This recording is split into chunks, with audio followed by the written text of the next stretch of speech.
Hello everyone, and welcome back to my channel. I want to show you how I like to prepare a steak for myself. So today I have a porterhouse steak and I'm going to prepare this for my lunch today.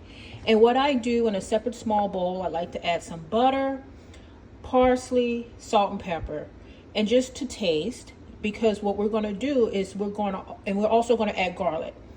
We're going to let this warm up in the microwave anywhere from 30 to 45 seconds, and then we're going to place it in the refrigerator. This is going to go on top of our nice hot steak, and it's going to add a lot of flavor. So when you take your steak out of the package, you want to make sure it's nice and fresh, and you want to wash it with water.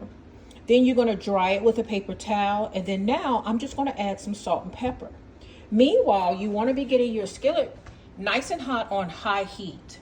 We're going to use some grapeseed oil to saute our steak in. And I like to add my salt and pepper once I get it in the pan.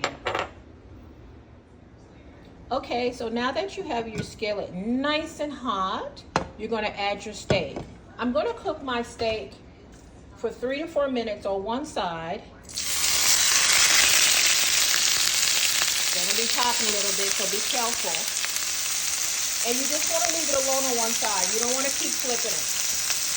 I'm going to add my salt and pepper, and I'm also going to preheat my oven 350 degrees while this is cooking.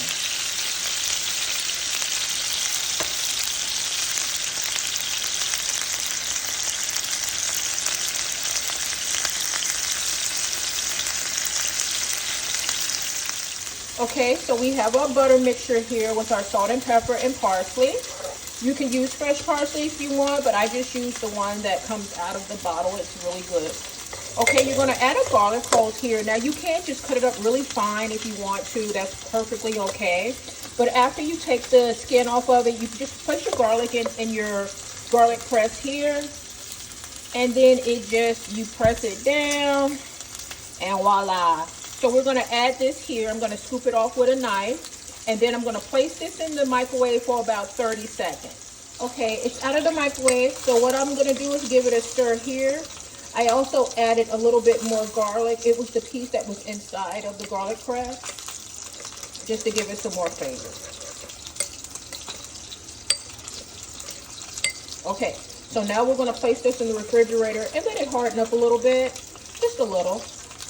You can keep it like this. But I like for it to kind of, you know how you're going to have to let your steak kind of rest, okay? When it's hot, you want it to let it rest so all the juices won't run out of it when you cut it. At that time, while it's still warm, that you want this to be on top of your steak and just slowly just melt into the steak and make it even more yummy. Okay, so now we're going to turn our steak over. We're going to let it cook for another 3 minutes. 3 to 4 minutes. And then after that, we're going to place it in the oven for another couple of minutes and let it cook on 350. Okay, so now what we're going to do, we're going to place it in the oven. And also don't forget to season your other side too. I didn't show you that in the video. So you want to salt and pepper both sides to taste. We're going to put it in the oven now. Be very careful. And we're going to let this cook for another couple of minutes in the oven. Okay, we're taking our steak out of the oven and we're going to let it rest. And we're going to take it out and set it on a plate and let it rest. It doesn't have to be completely cool, but you want it to still be warm. But you just want it to rest. So at this point, if you try to cut it, all your delicious juices is going to run out. So let's let it rest for about 5 minutes. Okay, so while it's cooling, you're letting your steak rest, we want to add some more mixture. Garlic, butter, parsley, a little salt and pepper mixture on here. And we just want it to rest on top of our steak.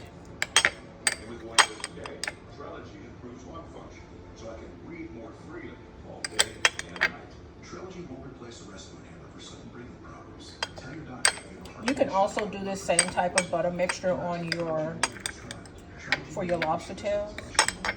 I'm telling you, you want to talk about delicious. That is really delicious. Okay, so we'll just let this sit on there, get nice and yummy.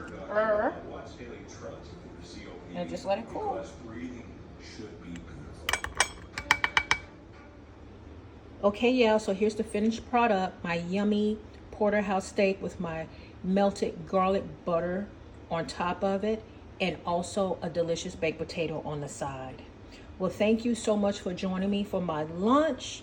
Please subscribe to my channel. I appreciate all of you guys, and have a blessed day.